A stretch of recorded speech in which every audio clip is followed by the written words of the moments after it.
Hola a todos, soy Raquel Aldana, soy psicóloga y de la mano del Consejo de Juventud de Logroño vamos a trabajar en el tema de cómo hablar en público. Cuando tratamos el tema de hablar en público nos planteamos o nos asaltan una serie de interrogantes, como por ejemplo, ¿cuál es el conflicto? ¿Qué es lo que suele suceder? ¿O cómo podemos mejorar nuestras competencias?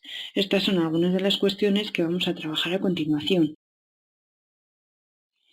Es natural que cuando nos planteamos hablar en público cobren protagonismo el miedo a hacer el ridículo, ansiedad ante la incertidumbre, ante lo que nos vamos a encontrar, ¿no? La posibilidad de que el auditorio no sea demasiado amigable o que no podamos transmitir toda la información que queremos transmitir, la vergüenza. Esto constituye un cóctel molotov que en ocasiones puede llegar a bloquearnos. No obstante, todos, en mayor o menor medida, tenemos estas sensaciones y estas emociones. Lo que ocurre es que muchas veces, pues dada la preparación o la frecuencia con la que te expones a este tipo de situaciones, pues se reducen y te ayudan a ser más competente. Como decíamos, el miedo a cometer errores es uno de los más comunes. Tenemos que tener muy en cuenta que nuestro nivel de activación, la ansiedad está muy elevada en estos contextos. Tenemos que pensar que eso nos hace estar mucho más pendientes de los errores que cometemos, cuando en realidad normalmente no son tan graves. No obstante, sí que hay que mantener muy presente que las personas que están enfrente no lo saben todo. No saben todo lo que hay detrás de lo que estamos mostrando, no saben si te has olvidado de algo, si no, no saben qué es lo que pretendes decir a continuación, antes, después. Y además hay que tener muy presente también que si nos trabamos, ese es un error humano y de hecho es algo que está estudiado, se denomina el efecto Pratfall y este cometer errores en realidad nos hace mucho más agradables a los ojos de los demás.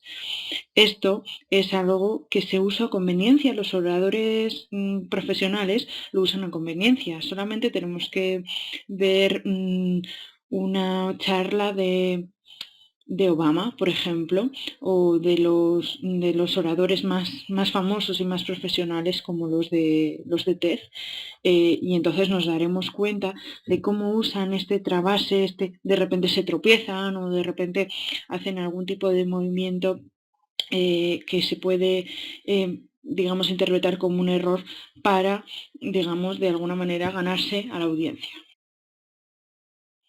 A continuación vamos a evaluar pues, una serie de cuestiones que nos van a hacer más competentes, ¿no? Una serie de recursos que podemos utilizar para preparar nuestras presentaciones antes y para ser más competentes en el durante. Vamos a analizarlo a continuación. Para entender qué es lo que está pasando en nuestra mente, tenemos que conocer cuál es el funcionamiento, cuál es el engranaje, ¿no? que subyace a lo que vemos. Entonces tenemos tres ruedas, ¿no? Tres engranajes que se van relacionando, el de los pensamientos, el de las emociones y el de los comportamientos. Vamos a plantearnos una situación X, como por ejemplo es una situación de examen, que es a la que habitualmente pues, nos hemos enfrentado todos.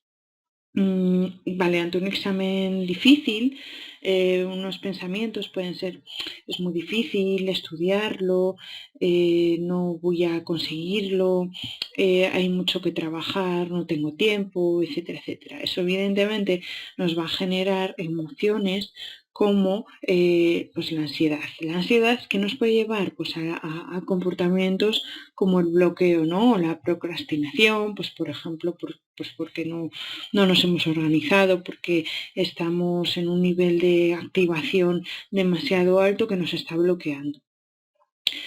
Sin embargo, bueno, pues ante esta misma situación, otros pensamientos que se pueden dar es, bueno, me voy a organizar, el examen es muy difícil, pero bueno, puedo empezar cada día un poquito, todo suma, etcétera, etcétera. Entonces eso nos va a llevar, evidentemente, a tener emociones como la ansiedad, pero que esa ansiedad no me bloquee, ¿no? No me bloquee, que me permita organizarme, es decir, el comportamiento, ¿no? Organizarme, y eso me va a llevar a su vez a pensamientos de competencia, ¿no? Y sobre mí misma, etcétera, etcétera.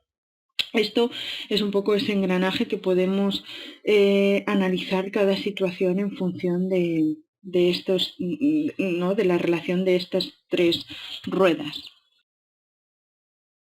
Os animo a implementar este análisis en todos los órdenes de vuestra vida. Como vemos, hablamos del iceberg de la conducta, la emoción y el pensamiento, porque el aspecto que se ve es la conducta y el aspecto que no se ve es la emoción y el pensamiento. Esto es importante que lo analicemos en todas aquellas situaciones, sean positivas, sean negativas, y aquellas situaciones en las que pues, nacen pensamientos positivos o pensamientos negativos, adecuados, inadecuados, emociones positivas, emociones negativas. Tenemos que tener muy en cuenta, volviendo al tema del que estábamos hablando, que sentir ansiedad es perfectamente normal, ¿no? Y que esa ansiedad no siempre es negativa, en el sentido es negativa, en el sentido de que nos hace sentir mal, pero no es insana en el sentido de que nos ayuda a activarnos, ¿no? Ponernos a estudiar, ponernos a trabajar en nuestra presentación, estar atentos mientras estamos en nuestro discurso, atentos a que todo vaya bien, atentos a, digamos, el feedback que nos da el público, etcétera, etcétera. En este sentido, a veces nuestro peor enemigo es nuestro diálogo interno, a partir del cual nos lanzamos mensajes pues, que nos bloquean y que nos polarizan, ¿no? Pues, por ejemplo, el tengo que, el debo de, todo el mundo, nadie, soy una, ¿no? Siempre hacer alusión a una etiqueta más allá de, bueno, pues cuando cometemos un error, por ejemplo, soy un torpe, soy un desastre, pues bueno, he cometido un error, eso no quiere decir que categóricamente yo sea de una manera o de otra. Por ejemplo, no puedo aguantar qué, no soporto A, no seré capaz, no sirve de nada implicarse. Este tipo de mensajes lo que hacen es impedirnos avanzar y bloquearnos y, pues, digamos, de hacernos entrar en un bucle negativo que nos va a limitar nuestra competencia. Hay algo que plantea el doctor Mario Alonso Puig, que es que cuando el miedo nos engancha tenemos que trabajarlo por vías físicas, como por ejemplo mediante la respiración. Un ejercicio que podemos realizar es trabajar la respiración costodiafragmática, que la podemos realizar tumbándonos con un libro en la barriga y haciendo que suba y que baje. Por ejemplo, también pues, respiraciones profundas. Tenemos un montón de vídeos en YouTube que nos van dando las indicaciones que necesitamos, o la relajación progresiva de Jacobson, que lo que pretende es, bueno, es una relajación que el procedimiento es de tensión y distensión muscular, y lo que pretende es, pues, digamos, evocar o trabajar en esa relajación muscular. Otra de las cosas que podemos hacer es la realización de ejercicio físico con asiduidad, ¿no? Normalmente, esto nos ayuda a restar activación física y puede que en ese momento pues no estemos tan centrados en esas sensaciones corporales que son displacenteras, esas sensaciones corporales de la ansiedad, ¿no? que evoca la ansiedad, como por ejemplo que nos falta aire o que estamos demasiado tensos, cefaleas incluso, tensionales, dolores de espalda, contracturas, pues todas esas cuestiones las podemos aliviar mediante las vías físicas. ¿Qué otras cosas podemos hacer en el antes? Pues lo obvio, conocer bien nuestro material, prepararnos y practicar, practicar y practicar para que el discurso se fije en nuestra memoria. Además es importantísimo trabajar en el inicio, porque esto nos va a empoderar y nos va a ayudar a mantener una actitud pues, positiva y proactiva en el resto de nuestra presentación. Y también es importante trabajar el final, y esto es algo muy importante porque habitualmente dejamos el turno de preguntas para el final, y esto hace que se diluya el recuerdo de los últimos matices que hemos querido apuntar. Entonces, estos son dos puntos que tenemos que tener muy, muy trabajados y que nunca podemos dejar a la improvisación. Por otro lado, también es importantísimo practicar pues, en clubs, practicar delante de personas que nos conocen muy bien o grabarnos y examinarnos, ¿no? ¿Por qué? Porque así nos podemos conocer gestualmente y podemos conocer nuestra voz, podemos conocer pues eso, las muletillas que más habitualmente utilizamos y de esa manera podemos trabajar en eliminarlas. Importantísimo también tener claro el propósito de nuestra presentación, tanto si es informar, educar, si es emocionar, si es entretener, si es vender. Si hay algo realmente importante a la hora de plantear una presentación, es tener muy claro cuál es el propósito y cuál es el mensaje o los mensajes que queremos transmitir. Solo si tenemos estos aspectos claros, vamos a poder diseñar nuestro discurso de la manera más efectiva posible. Traigamos a nuestra mente las presentaciones que hacía Steve Jobs de Apple. Su estilo podía gustarnos más o menos. Si no lo conocéis, os invito a ver sus vídeos en YouTube. Nos podía gustar más o menos su estilo, pero nadie podía negar que al final lograba lo que, lo que él pretendía, ¿no? Que es que admirásemos ese nuevo iPad, iPod, ese nuevo MacBook y corriésemos a, a comprarlo a la tienda de Apple, ¿no? O sea, que pensásemos que no podíamos vivir sin él. Por otro lado, también tenemos que trabajar nuestra autoestima, reforzar nuestra imagen y sentirnos a gusto, ¿no? Con algo. Es muy habitual que se lleven talismanes o un tipo de ropa concreto con el que nos sentimos empoderados, nos sentimos guapos, nos sentimos bien. A este respecto, normalmente yo siempre digo algo cuando me encuentro pues alumnos que están presentando trabajos y demás, siempre digo al final tienes que plantearte que el mayor experto en el tema que vas a trabajar, el mayor experto en tu trabajo eres tú, con lo cual y eso al final te hace, digamos, subirte a la palestra que mereces, ¿no? Por otro lado, también os recomiendo que aprendáis de otras personas, que veáis vídeos, que asistáis a conferencias, que hagáis cursos, que conozcáis diferentes oradores y que tratéis de modular el estilo de aquellos a los que admiréis.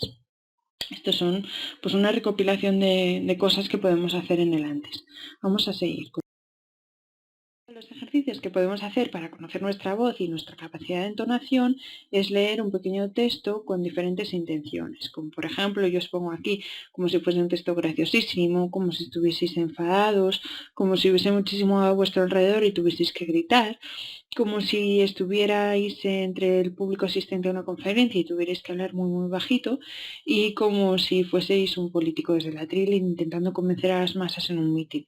Además también como si vuestra audiencia fueran los niños de una guardería. Es un ejercicio súper divertido y que espero que os guste. Os voy a poner una serie de textos y arriba pues la chuleta para que no se os olvide que tenéis que ensayarlos en las diferentes intenciones que hemos planteado.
Vamos a acompañar nuestro discurso con una presentación, pues podemos explorar los recursos de presentación, los distintos softwares y las posibilidades que tenemos con ellos. Los más habituales o los más conocidos son Canva, Prezi y PowerPoint.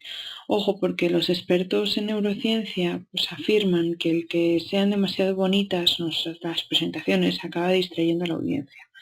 También es importante que en función del propósito elijamos el tipo de letra y de fondo.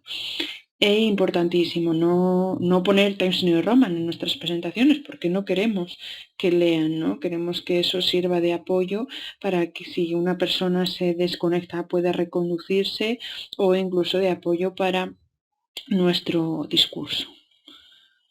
Importante eso, ver, calibrarlo, ¿no? En función del propósito que queremos informar, queremos emocionar, queremos educar, queremos vender, qué es lo que queremos. En función de eso tendremos que elegir un tipo de presentación u otro. Tenemos un montón de recursos en internet, pero además nos ayuda a plantearnos qué es lo que nos gustaría a nosotros ver, si alguien nos quiere emocionar o si alguien quiere informarnos o es un discurso educativo, cómo nos gustaría que la presentación fuese o cómo podrían, digamos, llegar más a nosotros para canalizar ese propósito. En el trabajo precedente es importante que planteemos lo que denominamos spam de atención, que no son más que los cortes o cambios de tema en función de los bloques fuertes de nuestro discurso. Se recomienda que destinemos pues, tiempos variables a estos temas, pues 5, 9, 11, 8 minutos. Importantísimo también definir una marca personal, ser auténticos, aunque no busquemos esa marca personal, la tenemos. Por eso se recomienda siempre la naturalidad. Los discursos que son muy encorsetados generan cierto rechazo y además no conectan. Igualmente planteamos que es importante la humildad. El modelo experto genera disonancia, genera rechazo. Tenemos que plantear, ¿no? Que todos aprendemos de todos, que la verdad absoluta no está en posesión de nadie y que es esencial esa cercanía. Para obtener esa cercanía se recomienda establecer conversación o hacer algún comentario cercano que ayude a aliviar tensiones. Muchas veces pues, se conecta con la primera fila o con alguien conocido, con que se tenga cierta intimidad y esto alivia y ayuda a bueno, pues eso, establecer esa cercanía que necesitamos además para sentirnos también nosotros cómodos y reducir lo que decíamos, ese nivel de ansiedad y de miedo previo con el que partimos todos de base. Dos cosas que nos pueden ayudar en la apertura y que se recomienda siempre hacer es abrir la presentación hablando de quién ha organizado el evento o de los temas que se van a tratar. Es importante también, ¿no?, que establezcamos ese guión y que permitamos a la audiencia situarse, saber qué es lo que puede esperar, qué es lo que vamos a trabajar y cuáles son los temas que se van a tratar específicamente en la presentación o en el discurso. Es decir, lo que planteamos es hacer alusión al propósito de nuestra presentación. Como os decía, algo que nos va a ayudar, algo a tener en cuenta, tanto en el inicio como en el durante, es tener a alguien, buscar a alguien en la audiencia con quien nos sintamos cómodos, alguien que nos valore y que nos esté dando feedback positivo. Pues esto nos va a ayudar a sentirnos muchísimo más cómodos, más cercanos y a ejecutar mucho mejor. En ese durante yo también os invito a la utilización de los silencios. Los silencios son positivos, aunque nos generen rechazo, los silencios comunican, nos ayudan a conectar, nos ayudan a enfatizar nuestras afirmaciones, a generar reflexiones. Por eso os recomiendo el uso de los silencios para obtener pues, vuestro propósito. Vamos a realizar un ejercicio que nos va a permitir comprender mejor el manejo de los puntos de inflexión. En este caso, bueno, yo voy a leerlo todo seguido, sin parar, y después voy a leerlo pues respetando los puntos de inflexión marcados con las barras. La doble barra es un punto de inflexión mayor y la barra única es un punto de inflexión menor. De todas formas, yo os invito también a que vosotros realicéis el ejercicio. Paralicéis el vídeo y lo realicéis. Buenos días. En la reunión de hoy vamos a tratar los puntos esenciales para la organización del Departamento de Recursos Humanos. Vale, esto es leyéndolo todo de carrerilla y sin respetar los puntos de inflexión como están marcados. Vamos a leerlo como está marcado para que veáis cómo nos ayuda a enfatizar. Buenos días. En la reunión de hoy vamos a tratar los puntos esenciales para la organización del Departamento de Recursos Humanos. ¿Veis la diferencia de leerlo todo de carrerilla, leerlo todo con unos puntos de inflexión u otros? Yo os recomiendo eso, que hagáis este ejercicio y que digamos que también os conozcáis y con lo que cada uno se siente cómodo realizando, que esto variará en función de la manera de comunicar de cada uno. A tener en cuenta durante la presentación es la modulación del tono y de la velocidad de nuestro discurso. Es importante saber que el cuerpo hace que la palabra tenga 3 veces más potencia y que la comunicación no verbal corresponde al 60% de la comunicación. También es importante que cuidemos la ropa que vamos a llevar. Ahora lo vamos a analizar. Esto es muy importante, con lo cual va a tener bastante entidad en la presentación y vamos a dedicarle pues unas cuantas diapositivas. En relación a la ropa, se recomienda llevar colores sólidos. ¿Por qué? Pues porque el cerebro conecta con el contraste. Veamos, por ejemplo, en las fotografías que os muestro, cómo nuestra atención se va a aquellos puntos, ¿no?, en los que el color es diferente. Por ejemplo, en la primera fotografía vemos que va a un color sólido y focalizamos, vamos a tender más al énfasis de la comunicación gestual de las manos y del rostro. En la segunda fotografía vemos que esto no sucede, que se conecta nuestro cerebro con el contraste de la ropa y entonces pues ese énfasis gestual no va a ser tan efectivo ni tan eficaz. Observad un poquito esas fotos para que veáis a dónde se va nuestra atención. Otra de las cuestiones que debemos valorar es la luz en función de la posibilidad de calibrar este elemento para lograr pues, un adecuado equilibrio, ¿no?, y favorecer el contacto visual y que no se produzca esa fatiga. Igualmente, incido en el efecto Pratfall, que no hay superpersonas, somos gente real, gente que cometemos errores y cometiendo errores nos volvemos reales. También se recomienda la utilización de una palabra disonante, una palabrota, capta la atención, una palabrota que no sea hiriente, ¿no? Por ejemplo, chingadera o bueno, algo similar que de repente capte la atención y la audiencia diga, ostras, ¿y esto, no? Una palabrota, una palabra que sea disonante en nuestro discurso. Ojo con esto porque es muy distinto que lo utilice, o sea, que estas palabras las utilice una mujer o que las utilice un hombre. Por eso digo que hay que calibrar un poco también en función de la audiencia que tengamos.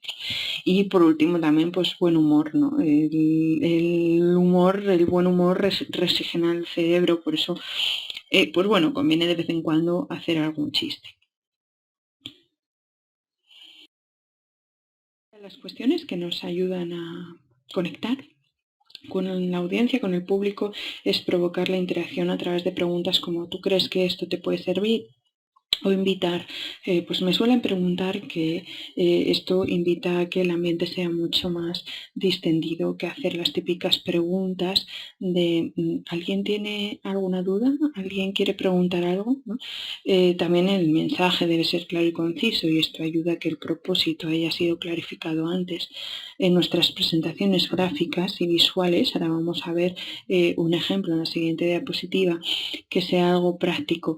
Y tenemos que tener también en cuenta que al cabo de 3 días solo vamos a recordar el 30% de la presentación y que las notas que realizamos en las conferencias, en los cursos, en los discursos normalmente no se van a volver a revisar, pero nos van a ayudar a memorizar y a comprender mejor el discurso. Por lo tanto, es algo que podemos favorecer. Evidentemente también dependerá del discurso o del propósito que tengamos con nuestra presentación.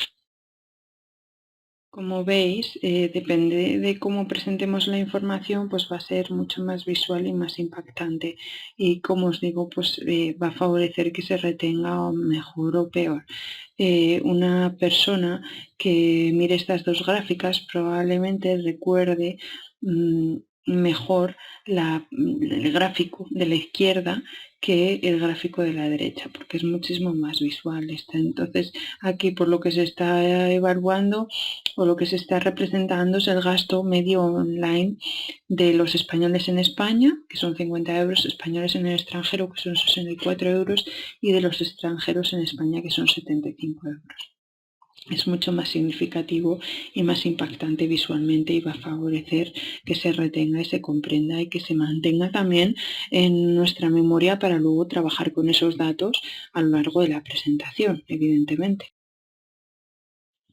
Como veis, estamos trabajando en la consecución de estos 3 elementos, atención, emoción e información, que constituyen el cóctel perfecto para comunicar y para conectar con la audiencia y poder transmitir con eficacia y efectividad nuestro mensaje. Os decía que la comunicación que se produce excede a lo meramente verbal y que de hecho el 60% de la comunicación corresponde a lo no verbal, que pueden ser elementos gestuales o elementos paraverbales. Esto es muy importante a la hora de hacernos más competentes, ¿no? Cómo podemos transmitir y cómo podemos potenciar la palabra a través de nuestro cuerpo. Vamos a analizar. Como os decía, dentro de la esfera de la comunicación está la comunicación verbal y la no verbal. Dentro de la verbal no solo englobamos las palabras que utilizamos, ¿no? Sino también todo lo paraverbal, a lo que hacemos referencia con ello es a la entonación, la voz, las pausas, pues eso, el tono, todo lo que podemos utilizar para potenciar nuestro mensaje. Y a nivel no verbal, pues lo gestual. Vamos a analizarlo. En relación a lo paraverbal, pues nos encontramos con elementos como la entonación, el ritmo, la respiración, las pausas, los silencios, las dificultades de enunciación, el lenguaje positivo, el contacto visual. Es importante que hagamos referencia a los trabajos de Albert Mehrabian, por ejemplo, que lo que plantea es la regla del 7-38-55. Esta regla lo que hace referencia es que el 7% está asociado al mensaje que se transmite, el 38% es debido a cómo es la voz y el 55% restante corresponde a lo no verbal, ¿no? Vemos que estamos más o menos en porcentajes similares.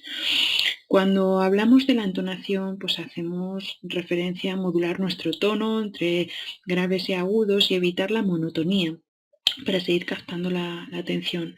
El ritmo adecuado corresponde, pues, por ejemplo, a 120 palabras por minuto, más o menos. Esto sería interesante que cada uno se grabe en casa contando algo y que luego pues evalúe a través de, pues bueno, hay programas de transcripción o con paciencia más o menos cuántas palabras puede emplear por minuto para que se vea, ¿no? Que a veces cometemos el error de hablar demasiado rápido o demasiado lento y esto hace que nuestro mensaje no se transmite de la manera más adecuada.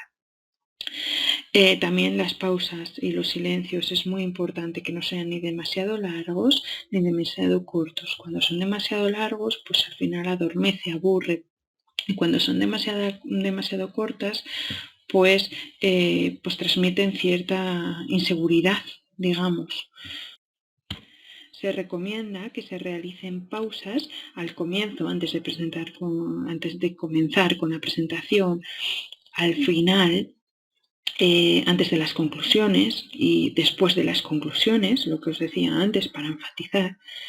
En las transiciones, después de esos spam de atención, esos bloques de contenidos que hablábamos antes, antes y después de introducir nuevos conceptos diferentes, conceptos novedosos o conceptos que no han salido anteriormente en la presentación, al mencionar ideas clave también es muy importante.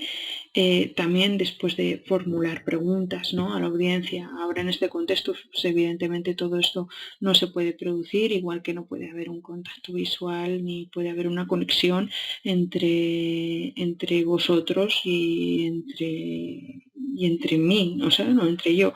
Entonces, bueno, también es importante ese parón, ¿no?, esa pausa al escuchar una pregunta desde el público para, bueno, pues también da lugar a la reflexión y, pues bueno, antes y después de una interrupción o, bueno, después de una interrupción si esta ha sido inesperada, digamos. También es importante el volumen. Cuando el volumen es demasiado alto, digamos que aturulla, y cuando es demasiado bajo permite la desconexión con el mensaje, con lo cual esto es algo que también debemos modular correctamente. Y trabajar en aquellas palabras que nos resulte más complicado pronunciar o enunciar. Es importante que utilicemos un vocabulario correcto y que evitemos también aquello que resulte demasiado rebuscado, demasiado incluso coloquial, pudiendo, como os decía antes, tomarnos cierta licencia, ¿no?, de incluir en nuestro discurso una o dos palabras demasiado coloquiales, ¿no?, para ayudar también a captar la atención. También lo mismo ocurre con fallar, no pasa nada con fallar en algún momento, esto nos ayuda a conectar y a empatizar y a simpatizar con la audiencia, pero bueno, tampoco conviene que estemos fallando constantemente. Lo mismo, evitar las familiaridades, al igual al dirigirnos al público. Como os decía antes, también modular nuestro tono, que no sea además demasiado alto el volumen, pronunciar de manera adecuada, pensar previamente lo que vamos a decir y conocer nuestras muletillas. Conocer nuestras muletillas y además exponerlas, evidentemente. Pues por ejemplo, solemos utilizar mucho el no, el bueno, pues todas estas cuestiones.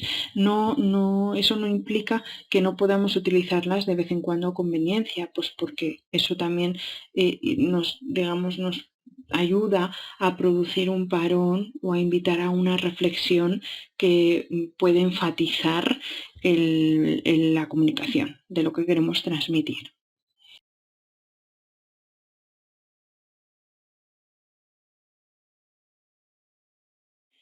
Importantísimo trabajar la comunicación no verbal, porque el cuerpo transmite el mensaje, nuestra postura refleja nuestra actitud, por eso es muy importante que nos conozcamos gestualmente, que lo trabajemos y que, bueno, pues amoldemos también nuestra comunicación gestual y nuestra.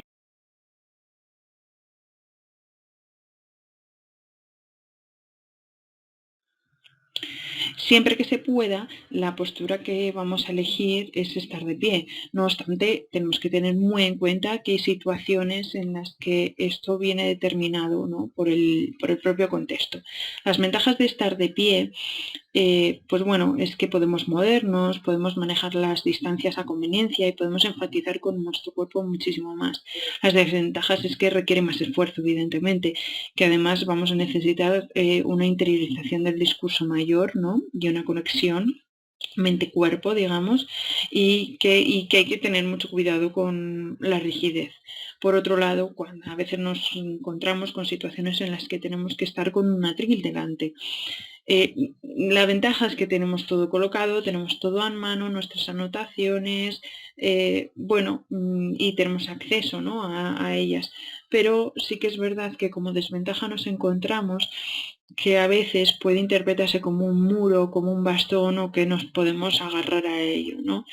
Y luego, por ejemplo, pues sentados, pues eso nos da sensación de seguridad, evidentemente, pero no llegamos a todos con la misma potencia.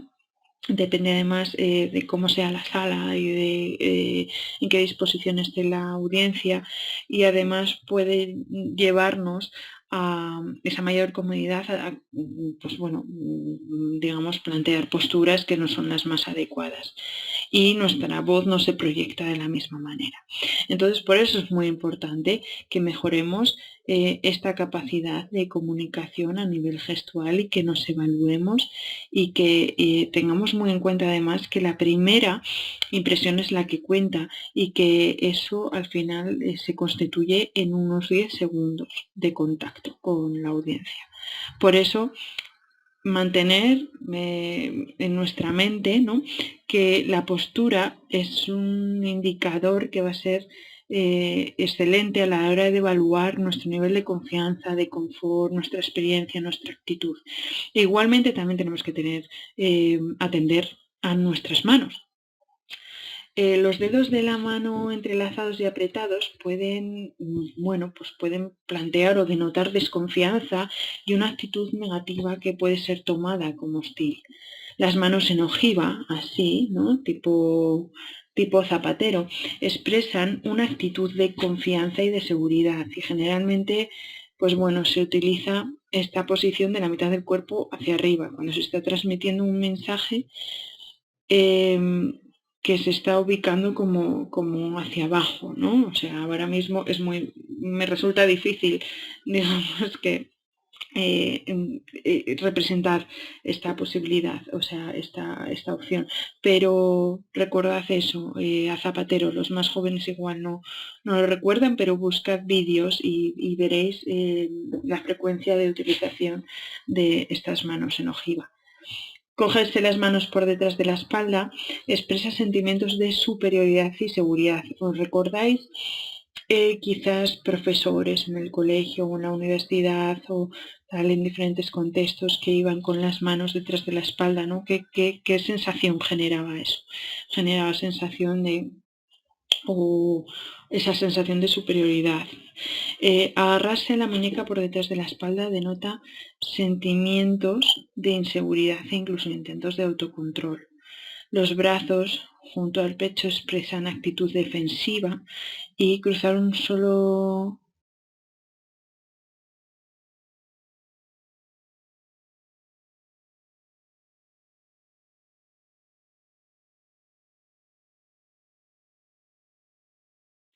Con respecto a las piernas, pues ¿qué observamos? Pues observamos que las piernas cruzadas en general expresan una actitud reservada o nerviosa o a la defensiva.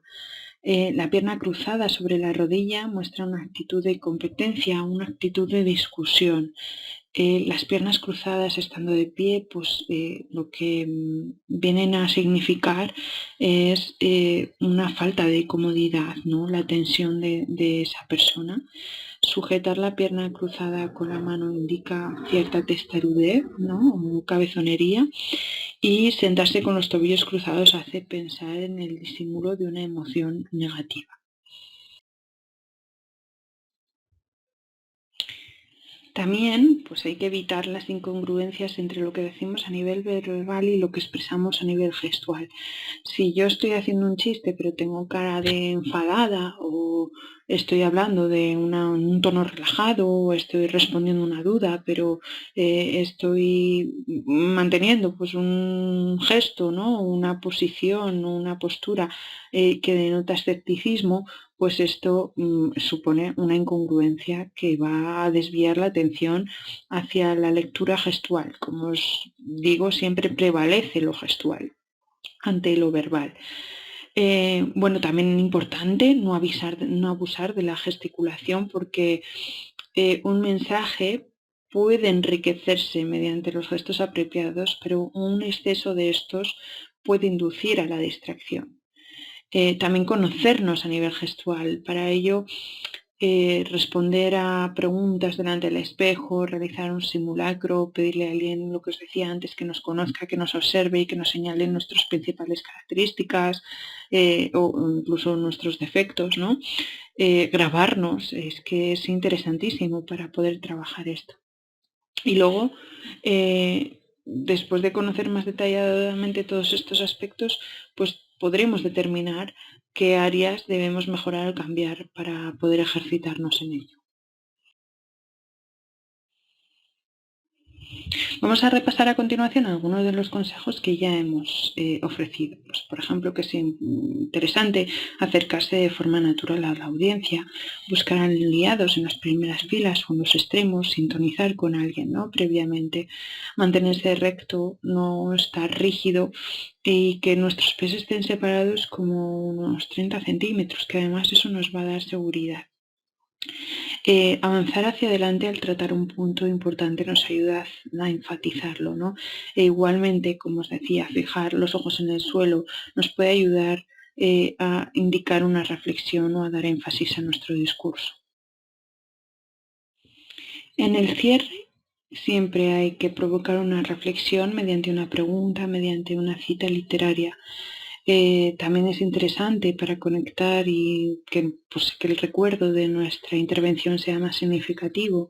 También halagar al auditorio, ¿no? Describir las sensaciones que nos ha evocado la experiencia con frases como ha sido un placer contar con un público tan entregado, por ejemplo, o bueno, cosas del estilo. Invitar a seguir la charla con café en un contexto más distendido, en la medida de lo posible, y usar un hecho concreto para cerrarlo, o una reflexión, o una metáfora.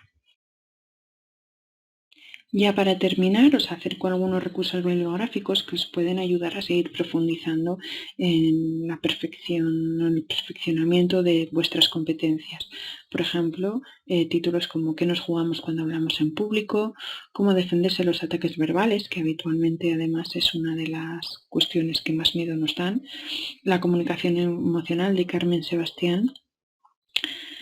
Comunicar bien para dirigir mejor de Frances Borrell o el lenguaje del cuerpo de Alan y Barbara Pease para seguir profundizando, ¿no? En esa comunicación no verbal tan importante de la que hablábamos.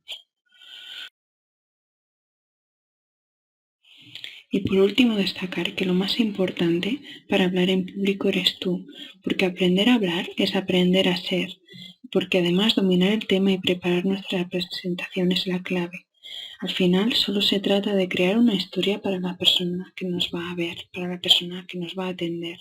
Es por eso que es importantísimo comenzar dando una razón para que nos sigan escuchando, pero además continuar dando razones para que las personas que nos atienden sigan construyendo a partir de nuestro mensaje. Esa es la clave para aprender a hablar en público.